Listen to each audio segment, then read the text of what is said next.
পতিত প্রধানমন্ত্রী শেখ হাসিনাকে শেষ পর্যন্ত মৃত্যুদণ্ড রায় দিল বাংলাদেশের আন্তর্জাতিক অপরাধ ট্রাইব্যুনাল।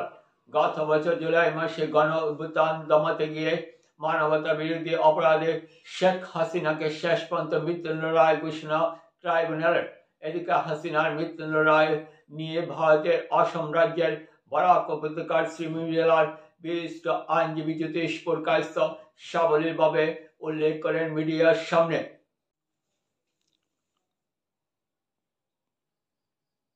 দেখুন, আমি বাই প্রফেশন একজন আইনজীবী, কিন্তু আমার এই প্রশ্নে আমার সবচেয়ে বড় পরিচয় হলো আমি ভারতের একজন নাগরিক। আর ভারতের একজন নাগরিক হিসাবে যখনই কোনো আন্তর্জাতিক বিষয় উপস্থাপন হয়, তখন ভারতের নাগরিক হিসাবে আমাদের বক্তব্য, আমাদের চিন্তা, আমাদের চর্চা সমস্তটা নিক্ষিপ্ত থাকে দিল্লির উপর, সমস্তটা নিক্ষিপ্ত থাকে আমাদের ভারতের সরকারের উপর। ভারতের সরকারের যে দৃষ্টি, যে মতামত, যে উক্তি হবে, আমরা ভারতবাসী হিসাবে আমাদেরও দৃষ্টি, মতামত, উক্তি সেটাই হবে। এটা বিশেষ্য হি জলিঙ্গ বিভক্তি বচনে যে তানি সর্বাণি যুজ্জানি বিশেষণ পদস্যপি। এই জায়গাতে বিশেষ্য হচ্ছে আমার ভারতের সরকার।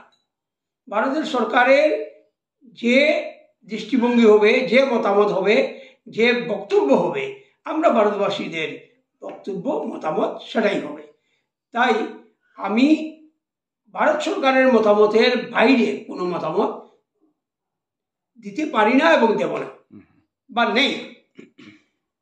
একটা কথা ব্যক্তিগতভাবে বলতে পারি, সেটা হচ্ছে যে বাংলাদেশে আমরা কিছুদিন আগে লক্ষ্য করলাম যে চিন্ময় মহারাজের জেল বরণের পরে, মানে তাকে অ্যারেস্ট করার পরে উনার পক্ষে সওয়াল করতে দেওয়া হয়নি আইনজীবীদের, এবং চিন্ময় মহারাজের পক্ষে দাঁড়ানো আইনজীবীও বোধহয় একজন জেলে গেছেন না মারা গেছেন, এরকম একটা সংবাদ। সবসময় তো সব সংবাদ আমাদের নজরে আসেও না। তাইলে যে দেশে একজন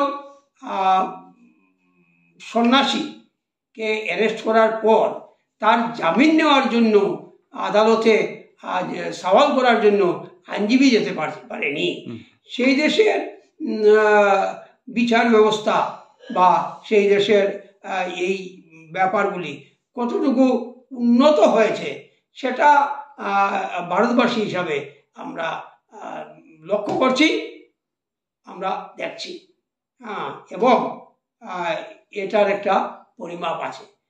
তবু আইনের ছাত্র হিসাবে, একজন আইনজীবী হিসাবে আমি বিশ্বাস করি কোনো ট্রাইব্যুনাল বা কোনো কোর্টের রায় শেষ নয়। রায়ের পর তার অ্যাপিলের ব্যবস্থা থাকে। তো সেই ক্ষেত্রে চূড়ান্ত বিচারটা চূড়ান্ত অ্যাপিলেট কোর্টেই হয়ে থাকে। সুতরাং রায় হয়েছে ট্রাইব্যুনালের, হয়তো ট্রাইব্যুনালের রায়ের পর অ্যাপিল হবে, অ্যাপিলেট কোর্টে অন্য রকমের রায় স্থগিত করতে পারে, রায় বহালও রাখতে পারে, রায় বাতিলও করতে পারে। সুতরাং এটা দেখার ব্যাপার। মানে কমেন্ট করার এই মুহূর্তে কমেন্ট করার প্রশ্ন নেই।